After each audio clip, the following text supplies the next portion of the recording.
नाज़रीन ग्रामी अस्सलामुअलैकुम। नाज़रीन, आपको एक अहम खबर से आगाह करते चलें कि चीन ने भारत की सरहद पर फ़ौजी हटाकर रोबोट्स तैनात करना शुरू कर दिए हैं। इसकी तमाम तफसील आपको इस वीडियो में बताने जा रहे हैं, लेकिन उससे कबल आपसे गुजारिश है कि हमारी वीडियो को लाइक कर दें और हमारे चैनल को सब्सक्राइब करके साथ वाले बेल आइकन को भी प्रेस कर दें ताकि इस तरह की मज़ीद मालूमात आपको सबसे पहले मिल सकें।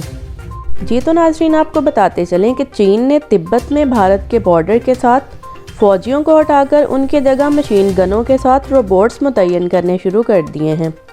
मेल ऑनलाइन के मुताबिक भारतीय मीडिया का कहना है कि चीनी फ़ौज की तरफ से बॉर्डर पर अब तक दर्जनों ऐसी खुदकार रोबोट गाड़ियां भेजी जा चुकी हैं जिन पर मशीन गनें नस्ब हैं। इन रोबोट नुमा गाड़ियों पर कैमरे और सेंसर्स लगे हुए हैं जिनकी मदद से ये रोबोट खुद का तरीके से काम करते हैं।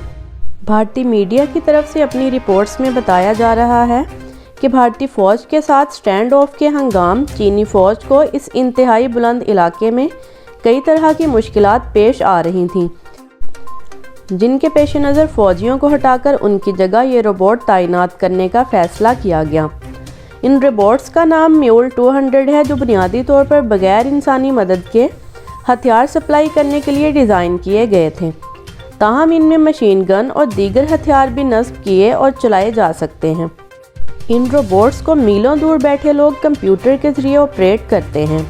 भारतीय मीडिया के मुताबिक चीनी फ़ौज अब तक तिब्बत में भारतीय बॉर्डर के साथ ऐसे 120 रोबोट्स तैनात कर चुकी है।